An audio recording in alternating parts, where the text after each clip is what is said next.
Well, I will try to answer that. It appears that as a CEO, you probably, at least my experience has been that CEOs feel a, a disquiet. Something is burning them up.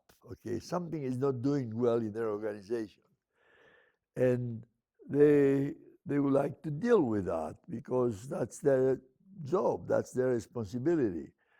So one alternative, of course, as you suggested, is to call a small group, a small team of experts, such as the seven you mentioned, and put them around the table, and hopefully they can come up with something that satisfies the disquiet of the CEO and maybe his small team.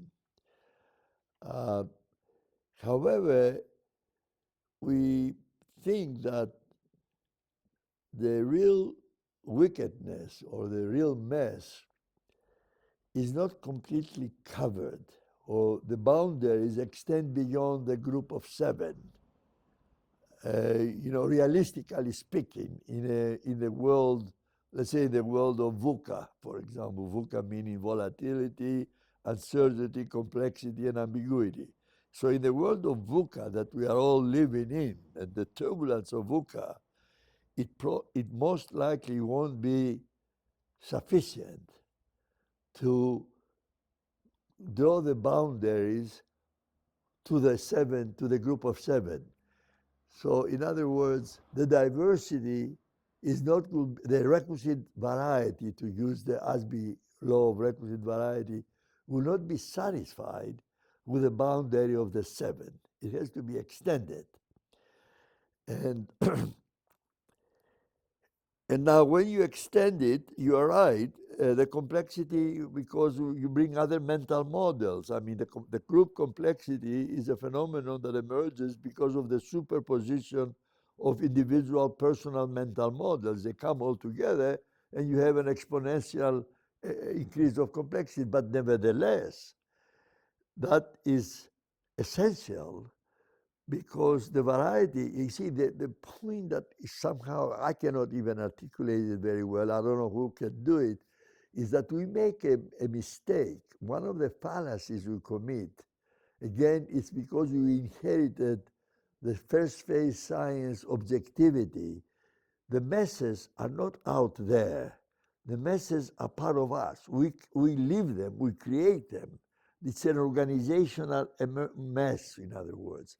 So it's the only way to deal with it effectively is to embrace it, extend the boundary to include every person within the organization and to satisfy the requisite variety, because according to Asby, if you compromise on the requisite variety, you will not be dealing with a mess. So going back to the CEO, the seven people group is violating the requisite variety of the mess, and the mess is essentially, as I said, observer dependent. Observer dependent. It's not observer independent. If you have only the seven, you actually claim that it's observer independent. It's not. It is observer dependent. So, for example, there is an employee who might be really critical in terms of the addressing the disquietness, and you don't hear his voice. So we have experienced that, for example, in Cyprus, where we did a lot of work for the white villages. We learned from that experience that there was a guy there, a tavern owner of one of the villages, emerged in that particular application of SDD as the guru. Even there was the minister there was some architects, big shots. And the tavern owner, Costas was his name, who came in initially and was scared. He couldn't deal with it. It turned out that he all realized that this guy, this really tavern owner of a small village on the mile of Prodromos, he, they, at the end of this experience, they looked at him and they like he's a professor. So that's an example. If we didn't have this guy in the group, we would have missed a perspective that was so critical And none of the minister did not know it, the architects did not know it, the economists, they did not know it. This guy came up and he was funny. At the end, he says, the only reason, he says, is because I live in the village. He says, I know it, I live in the village. You guys don't live in the village. I mean, so that's what we mean. You have to capture the diversity, and the boundary has to be appropriate.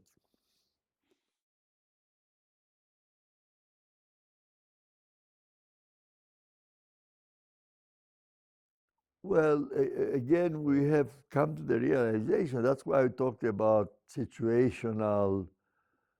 Uh, we call it about situational resolutions, not solutions, resolutions and ephemerality. So whatever we do, we recognize that we should not freeze them.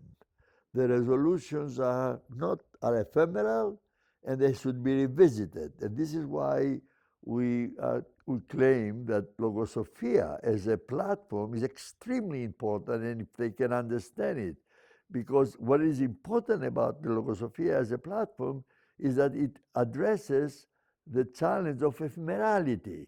If, in other words, what Logosophia, as we know, does, it is capable of generating a map of connecting, let's say, 20 ideas, which are the ideas that are the most important or the most salient, in, let's say, 2 hours. Without Logosophia, in order to connect 20 ideas, you don't need 2 hours, you need 10 hours or 8 hours. So who's going to spend 8 hours or 10 hours and then have to revisit it? And furthermore, one of the things that we should keep in mind is that all these resolutions not reproducible. That's another fallacy because we have learned, from the science of physical sciences, that an apple folds again the same way, you can reproduce it. Or even when I talk about neutrons and protons, whatever theoretical explanation we come up with is basically the phenomenon is reproducible. We can reproduce it and we can observe it again. Well, we don't have reproducibility when we talk about social phenomenology. So we have to be able to revisit it and to revisit it effectively and efficiently and ephemerally. I don't know whether I answered you that, but the question was, do we solve it? We resolve it.